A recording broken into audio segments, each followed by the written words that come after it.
production because he does have that extra factory with the machine shop. Flash now putting his second and third factory down, but I think Leta's already got 3 factories with machine shops down. Flash though obviously has a huge advantage in the number of siege tanks. Looks like Flash is going for an attack move. You're trying to push forward again, and he's going to again take out that siege tank, that in place tank that Leta had in position, using his race to maximum advantage. And the other advantage that Flash has is because he's already got the starport and control tower down, Leta once again putting his siege tanks down, and Flash not allowing Leta to get the spot, and he's really making good use of his race. And meanwhile it looks like Flash is setting up another expansion at the 8 o'clock position, and he is in a good position to have that expansion going. So Flash obviously realizing that even though he went for the 14cc, he was set back quite a bit by Leta. Leta looks like he's putting down his 4th and 5th, his 3rd and 4th, or his 4th and 5th factory.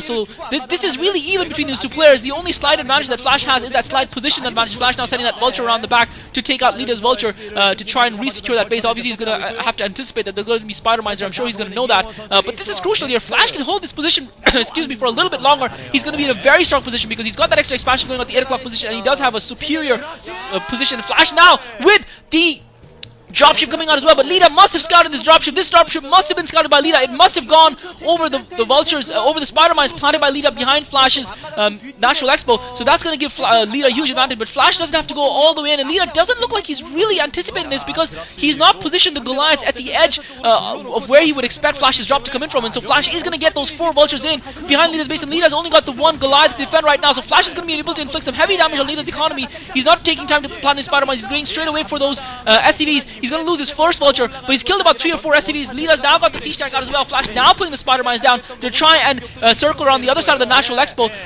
while obviously the siege tank is going to be a little bit slower to follow, and the siege tank, Leta's siege tank almost getting drawn in. Flash managed to get his vultures around for a good amount of time, but Leta's now brought his vultures around. But what this is doing, even though it's not doing a huge amount of economic damage to Leta, what it's doing is it's slowing him down just that little bit. Flash has now put those spider mines down behind Leta's natural expo, which if he does go for another drop, Leta will be forced to clear. And Flash, we just know how effective he is with those marauding vultures, doing cavalry charges all around the map, doing stealth attacks, and he's going to take that SCV down, that Leta's position at the 2 o'clock base, and he was going to try and put that expansion down, and Flash is now going to put spider mines down there. That's going to slow down Leta down a little bit more, and Flash is really showing some deficiencies in Leta's play here. Leta just doesn't seem to be able to keep up with Flash's multitasking, with Flash's ability to attack on so many different fronts and put the pressure on his opponent, although it has to be said that once Leta's first attack and pressure on that command center of Flash has failed, he was going to find it a little bit difficult. I think Leta did make a mistake. I think he should have taken up a slightly more defensive position, but again, Flash with the raids and across the bridges, which would have made it very difficult for Flash to push up, but Flash with he decided to go for the kill, try and really press home his advantage that he had early on,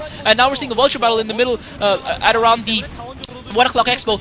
Leta obviously with the numerical advantage. We know that Flash doesn't mind throwing away these vultures, and Flash has got all the advantages right now, it would seem to me. He's probably got the economy advantage now because he has had that expansion running up for a little bit of time, his second expansion, and he's also got the positional advantage certainly against Leta. The only question is whether Leta's got superior macro, because Leta's got about 6 or 7 factories there at my count, and I'm not sure how many factories Flash has, although I'm sure Flash is macroing up very heavily as well, and if Leta can just churn up that production and make a big push, he might be able to break Flash's contain. If he can break that contain, he'll be in a really good position. Flash mining the bridges, and Leta is now going for it. He's coming in with his vultures. Flash bringing his own vultures, and this is the advantage that Leta had. He did have more vultures. He's got a crucial spider mine right in the middle of Flash's tank, and Flash is going to lose another siege tank. Flash almost loses all of his siege tanks. Leta is getting those spider mines in good position, but Flash has got a decent spread of his siege tanks. Leta's got more siege tanks in play. He's also got a couple of Goliaths. He's also got that floating racks, which Flash doesn't have, but Flash bringing more siege tanks in to reinforce his line. It looks like his defense is just about going to hold, and the crucial factor there was that Flash had lost a couple of vultures to Leta, so Leta felt that he had the advantage in terms of vultures, and he might be able to use that to make a push in and try and do what Flash does to so many tired opponents,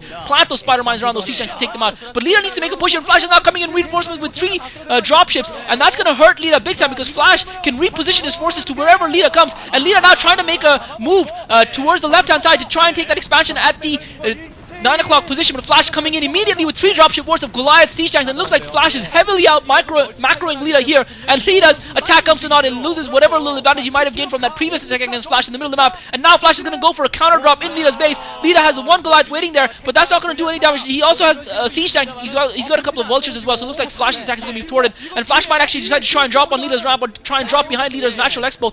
Leta obviously, but what Flash is doing here is he's keeping Leta off balance. Even if he didn't make a drop there, Flash has gained an advantage from that. that by forcing Leta to maneuver his troops around and trying to anticipate an attack. Flash coming away unscathed as well. Leta managed to defend that attack successfully. Flash could have done a lot of damage here, but Flash is taking control entirely of this map, and we know how difficult it can be. Flash has been in this position before where he had given over the map to his opponent. We just know how difficult it is on Destination to come back from a position like that, and now Flash looks like he's going to try and go, and Flash has actually pushed up at Leta's expansion at the 2 o'clock base, and now he's coming in with the 3 dropships to reinforce as well, and those 3 dropships are just giving Flash a huge advantage of being able to bring his forces wherever he wants to.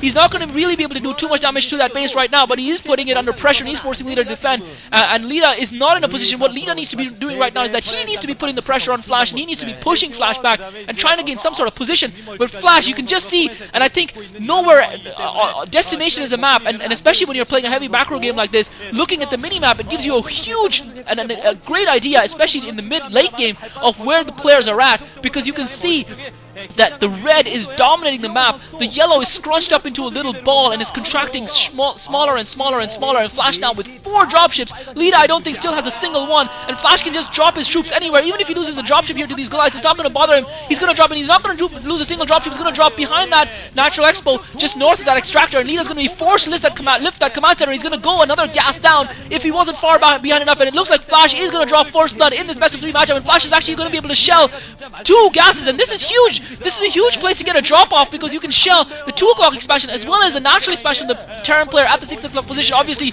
it is a mirror. It is a mirror because it does work conversely for the 6 o'clock player as well. If the 12 o'clock player can get a drop off at the 7 o'clock, or sorry, at the 8 o'clock expo, and looks like Leta is now going to be able to clear out that drop that Flash has done, but not before Flash has killed, I believe, both refineries of Leta's, and I keep calling them extractors. I'm still stuck in Savior Zerg mode here, unfortunately. But Flash, he drops 1 set of units, and he's back with his dropships to pick up another round to go for another kamikaze raid. It looks like Leta's refinery at his Natural Expo did just about survive, but Leta's down to 2 gas, whereas Flash, I believe, has got 1, 2, 3, 4, 5 gas. So 5 gas against 2. Flash is just out macroing the crap out of Leta right now. Leta has put up a couple of turrets at his main in anticipation of that drop, but Flash is probably going to be able to sneak by those turrets. I'm not sure if those turrets are going to get in range of those dropships, and they're not.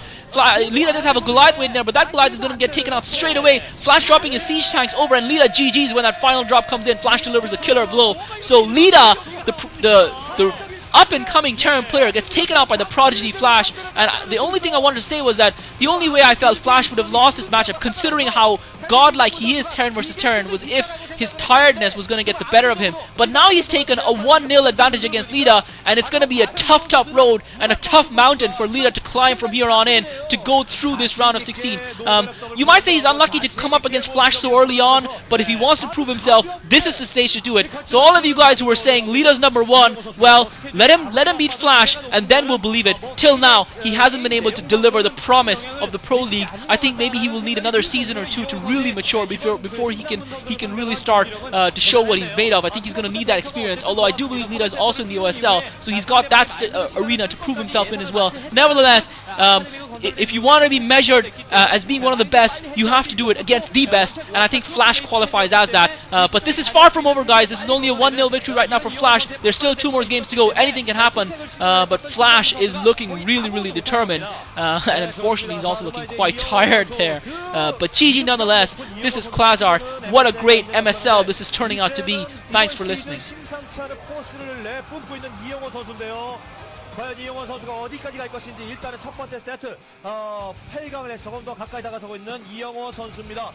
죽음의 조에서 살아나오면서 이영호 선수가 신상문 선수에 다시 한번 패배를 안겨주게 됩니다. 그래서 상대 전적 1대0으로 이영호 선수가 첫 단추를 잘 깨게 됐습니다. 아쉽죠. 네, 이영호 선수가 빌드가 참 좋았어요. 상대 체제에 맞게끔 참 좋았습니다.